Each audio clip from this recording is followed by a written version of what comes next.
Première. Bonjour Miguel. Bonjour Nathalie.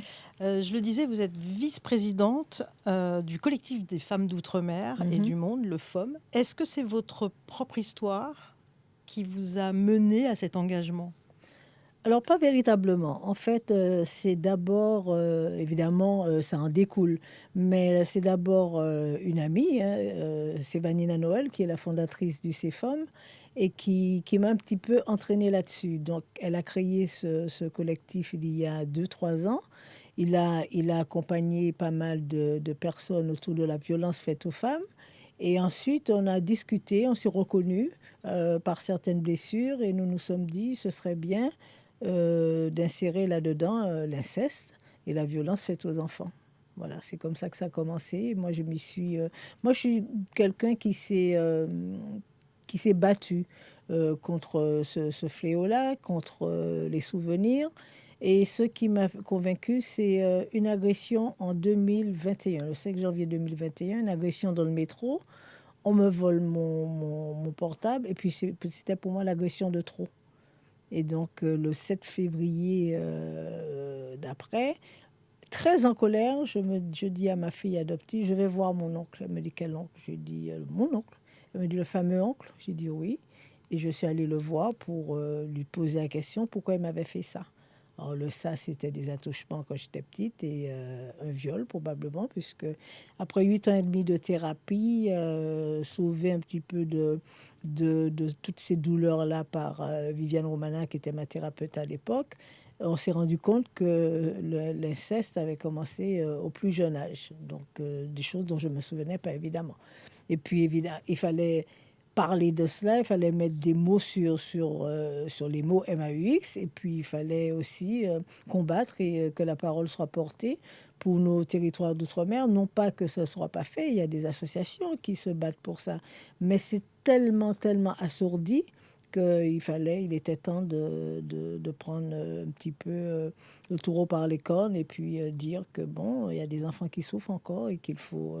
Alors je me suis dit, si je peux être une petite voix parmi toutes celles qui crient, les hurlements ne suffisent pas. Des fois, il faut juste parler et dire. Ça a commencé donc à 5-6 ans. Et entre 5-6 ans Mm-hmm. et peut-être plus tard, il y a eu un vide. C'est-à-dire que vous aviez complètement oublié ce qui s'était passé. Alors, je ne sais pas si on oublie véritablement. En tout cas, mon corps, d'après la thérapie, s'en souvenait. La mémoire, elle, est un petit peu plus floue et il a fallu fouiller, chercher. Et puis, c'est vrai que, évidemment, j'avais quelques balbutiements je ne veux pas dire de flash, mais de photographie de la chose, de l'affaire, comme on peut dire. Et il y avait véritablement des gens, il y avait 2 hommes que je détestais dans ma famille, je ne savais pas pourquoi. Et sauf que celui dont je parle, par exemple, c'est lui qui m'a élevée. Et c'est quelqu'un qui m'a beaucoup appris de la vie, qui m'a appris à cuisiner, qui m'a appris à jouer à la pétanque, qui m'a appris plein de choses. Et c'était, au-delà de ça, c'était une belle personne. C'est une belle personne parce qu'il vit toujours. Mais c'est ce qui est intéressant, ce qui a été intéressant, je puis dire, c'est la chance que j'ai eue d'avoir une réponse. Parce que la plupart des gens n'ont pas de réponse. Moi, j'ai osé aller le faire. Et puis, automatiquement, peut-être mon défaut de journaliste, quand je me suis assise chez lui en lui posant cette question, j'ai eu la sensation de la petite fille assise à côté de moi. Vraiment. J'ai eu cette sensation. C'est un jour d'hiver. Et en face de lui, je lui ai posé la question. Puis, il y avait juste mon portable là. Et j'ai appuyé sur mon portable. Et j'ai donc 35 minutes... de questionnement, de réponse, plus ou moins. Il a répondu à tout. Il a répondu à tous. Et puis, ce qui est intéressant aussi, c'est que nos anciens n'ont pas tout le vocabulaire. Donc, ils ne mettent pas les bons mots sur les bonnes choses. Mais il a répondu et surtout, il s'est excusé. Et quand j'ai envoyé, je n'ai plus jamais réécouté cet enregistrement. Je l'ai simplement envoyé à ma thérapeute le soir. Et c'est elle qui l'a. Donc, voilà, en tout cas, c'est 35 minutes et 8 secondes de liberté. Ça vous a fait du bien? Ah oui, véritablement, parce qu'en sortant de là, j'ai beaucoup marché pour attendre un bus qui n'arrivait pas. C'est vraiment comme dans les films où je me suis retrouvée dans un endroit complètement perdu, comme mise entre parenthèses. Il faisait très, très, très froid, je me rappelle, et mes larmes coulaient, et excusez-moi, mais j'ai vomi. J'ai vomi. Et je suis arrivée chez moi, je me suis douchée, j'ai encore vomi. Et oui, je suis persuadée que ça ne m'a pas guéri, mais ça m'a soulagée. Et ça a duré combien de temps, ces viols, ces attouchements? Alors, depuis mon enfance, j'ai perdu la chronologie du temps. Alors, je ne sais pas si c'est dû à certaines blessures, je ne sais pas, mais d'après ma thérapeute et d'après le cheminement, le travail qu'on a fait de fou, je puis dire, qu'on a fait pendant 8 ans et demi, ça a commencé très tôt. Et puis, j'ai eu aussi d'autres violences parce que quand j'ai quitté la Martinique dans les années 70, le 11 août 70, je suis arrivée chez cette personne-là. Et donc, ça a recommencé un temps où j'étais adolescente. Et donc, voilà, une de mes amies a mis un haut là-dedans. Et puis, ça, je m'en souviens très bien. Je me souviens de cette peur qui rentre dans ma chambre, etc. etc. Mais je n'ai pas vraiment un suivi chronologique parce qu'il n'était pas le seul en plus. Il n'était pas le seul. Et c'était intrafamilial? Oui, on peut dire que c'était intrafamilial. Et puis, il y avait un frère de mon père. Et puis, et quand je parle de ce frère de mon père, je me rappelle simplement alors je fais une petite parenthèse, excusez-moi, de ma chienne, Loupette. Loupette avait été blessée, elle était rentrée blessée, éventrée, parce que je pense elle m'avait défendue. Le souvenir que j'ai, c'est qu'elle m'avait défendue, parce que cet homme m'avait enfermée dans sa chambre, et elle m'avait défendue, et le soir, elle est rentrée blessée. J'ai jamais avoué, aujourd'hui, je l'avoue, qu'elle a été blessée à cause de moi. Elle est restée 3 mois couchée, on l'a soignée. Elle a été sauvée, mais je ne pouvais pas dire pourquoi elle avait été blessée. Du coup, à ce moment-là, vous n'avez pas pu en parler à vos parents, à votre maman? Non, je n'ai jamais pu en parler à mes parents. Et ma mère le sait maintenant. D'où elle est, elle le sait maintenant. À mon père, je n'ai jamais dit non plus. J'avais dit à une très, très bonne amie il y a très longtemps, quand j'avais 17 ans. Et puis après, je l'ai dit à ma thérapeute. Et puis, je l'ai un petit peu balbutié comme ça auprès d'amis. Puis alors, certains l'ont cru, certains m'ont dit Miguel. Et puis voilà. Et puis, je crois que je l'ai signifié véritablement en 2021 quand j'ai eu cette agression. Et puis, quand on a fait l'enquête à l'Assemblée nationale, je l'ai signifié dans un texte. Voilà. Vous lui avez pardonné? Alors oui, parce que mais j'avais déjà pardonné. Parce que je crois que si je n'avais pas pardonné, parce que c'est quelque chose que j'ai porté longtemps. Si je n'avais pas pardonné, j'arrivais plus à respirer. Il y a eu tellement de fractures dans ma vie. J'ai une amie qui dit que tu es cabossé, je ne sais pas comment tu fais. Mais il y a eu tellement de fractures que si j'avais pas fait ça, je crois que tout ça m'a mené sur des chemins de traverse. Et ça m'a mené à être addict à la drogue à un moment. Ça m'a amené à des colères, à des histoires, je veux dire, passionnées, passionnelles, imbéciles, qui vous mettent dans des états pas possibles. Ça m'a amené à plein de choses. Et puis ça m'a amené aussi, je ne veux pas dire que ça m'a amené à l'homosexualité. Non, ça m'a amené à aimer en me sentant protégée. Donc, ce ne sont pas les hommes qui me protègent, en tout cas. Quand vous êtes intervenu lors de la commission de l'Assemblée nationale, dans le cadre de la vice-présidente du CEFOM, vous avez dit... on va écouter d'abord un extrait, et puis on en parle après. D'accord. En février 2021, je me rends chez l'oncle qui m'avait violée. Enfin, il n'était pas le seul d'ailleurs. Ce jour-là, je l'ai interrogé sur ce fait d'enfance abîmée. Il s'est excusé. J'ai l'enregistrement de 38 minutes et 5 secondes remis à ma psychologue. J'ai pardonné, certes, mais le pardon ne remplace pas la justice. Le pardon ne constitue pas des structures d'accueil. Le pardon ne protège pas les enfants d'outre-mer. Certains encore grandissent dans la peur. En France hexagonale, et j'en suis fort aise, des dispositifs existent, parfois imparfaits, mais identifiables. Aux Antilles, ce n'est pas le cas. Quand vous dites que le pardon ne remplace pas la justice, qu'est-ce que vous entendez par là? Alors, pour certains. Alors, parce qu'il y a une amie qui me demandait mais pourquoi tu n'as pas porté plainte? Alors, j'ai dit qu'à un moment, on est fatigué de porter un fléau. On est fatigué d'avoir les stigmates, on est fatigué d'avoir cette cicatrice-là. Alors moi, j'étais fatiguée d'avoir cette cicatrice-là. Moi, j'avais réglé mon problème, en tout cas en allant poser la question. Ce qui m'importait, c'est que je sais que la première question que je lui ai posée, s'il avait fait ça à sa fille, il m'a dit non, je l'ai cru. Et je pense qu'il ne l'a pas fait de source sûre, parce que sa fille m'a dit de ne pas l'avoir vécu. Je lui ai posé la question, pourquoi moi? Parce que j'étais là. C'est tout simplement. Donc, à un moment, oui, sans aucun ombrage, je pense, hein, j'ai une amie qui me dit toujours aussi, ah, mais t'es pas Dieu, tu peux pas pardonner. Oui, mais si on pardonne pour se pardonner à soi-même. Parce qu'à un moment, on a l'impression d'être en culpabilité. Et donc, moi, il n'était plus question que je porte cette culpabilité-là. Il fallait que je m'en débarrasse. Je m'en suis débarrassée. Puis voilà. Enfin, c'est réglé.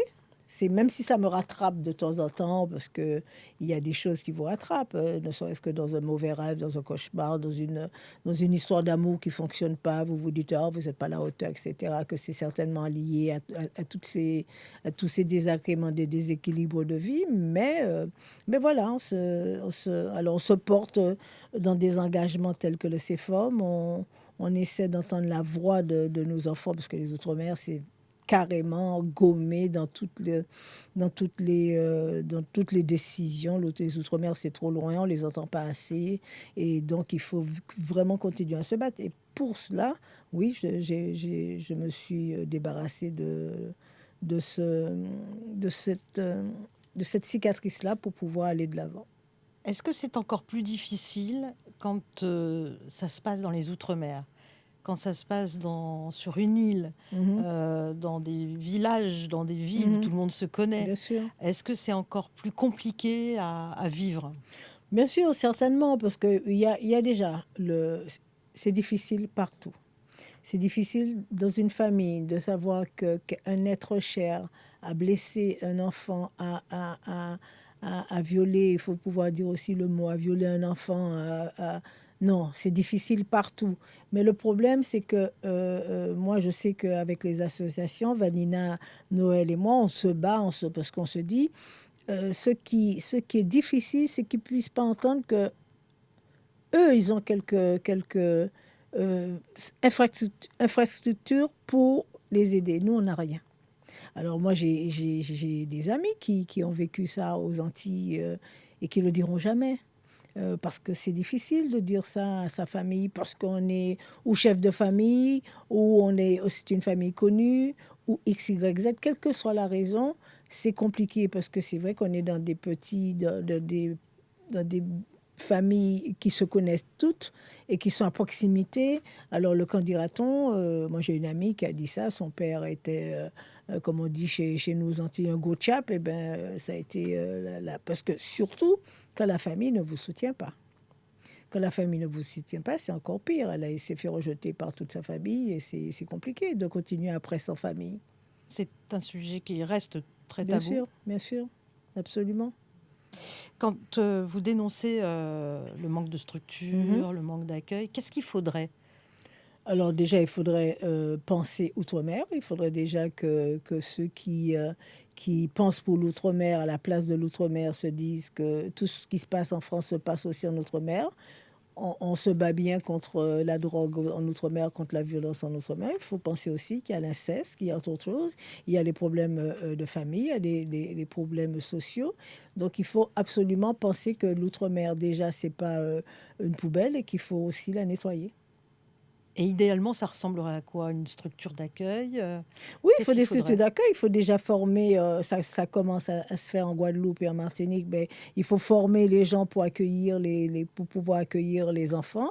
Il faut former les gens dans les écoles, parce que vous avez des maîtresses ou des instituteurs, et ben, ils sont loin de pouvoir entendre un enfant ou bien de comprendre ou de reconnaître les signes d'un enfant qui va dire qu'il a cet enfant spécial ou quoi que ce soit, mais un enfant spécial, des fois, il y a quelques douleurs derrière. Un enfant qui donne des coups, un enfant qui est violent, il y a peut-être quelque chose derrière. Pas spécifiquement l'inceste, mais l'inceste peut en faire partie. Par rapport à ces demandes et au discours que vous avez fait à l'Assemblée nationale lors de cette commission. Vous avez l'impression d'être entendu? Alors, on a toujours l'impression d'être entendu, parce qu'on l'espère. Le CEFOM a été la voix d'alerte. On a porté la question à M. Baptiste, Christian Baptiste, qui a porté la question au gouvernement, M. Darmanin s'en est intéressé. Ensuite, il y a eu l'enquête. Ensuite, il y a eu la coalition autour des associations afro-antillaises. Et là, maintenant, c'est aussi de ne pas attendre, ne pas tout attendre de gouvernement, d'autant qu'il va changer bientôt, mais c'est de faire avec et de faire force vive. Comment est-ce qu'on fait toutes ces années pour vivre avec tout ça? On se débat. On se débat. Et aujourd'hui, je me dis, je veux parler encore d'un ami qui me disait, je me rappelle quand à ton anniversaire 40 ans, tu disais, tu as hâte d'avoir 60 ans pour être une femme un peu accomplie. Alors, avec tout ça, je me suis débattue avec plein de choses, avec plein de difficultés, avec des hauts et des bas. Et puis, on se dit qu'aujourd'hui, on écrit un livre, on a fait beaucoup d'interviews des autres, on a essayé de rendre les choses belles. Et puis, des fois, c'est pas très beau chez soi. Donc, il faut nettoyer chez soi aussi. Donc, je nettoie. Quand on prend la parole comme ça, et qu'on raconte, est-ce que c'est aussi une façon de dire à d'autres femmes, à d'autres personnes aujourd'hui, il faut accepter d'en parler, il faut avoir le courage d'en parler? Alors, je ne sais pas si je puis dire aux gens, il faut avoir le courage d'en parler. Parce qu'en parler, c'est déjà encore se mettre dans un autre abîme. Hein, parce que, bon, moi, j'ai reçu plein de coups de fil. Ah, mais pourquoi tu as dit ça? Gna, gna, gna, gna, gna, gna. Parce qu'à un moment, c'est entre guillemets, c'est à vomir hein, de garder les choses. On en souffre, on fait souffrir les autres parce que des fois, on est un peu caractériel, les gens ne savent pas pourquoi. Ben, à un moment, il faut se débarrasser des choses qui vous embarrassent. Hein. Donc, moi, ce fardeau était un petit peu difficile à porter. Comme de temps en temps, je me mets à trier ma maison, ben, je trie mon intérieur. Mon intérieur, c'est moi, c'est ma survie. Et comme j'ai envie de mieux vivre que de survivre, donc je me suis dit qu'il fallait que j'en parle. Après tout ce que vous avez traversé et le combat d'aujourd'hui, qu'est-ce que vous aimeriez dire à la petite fille Miguel? Ah.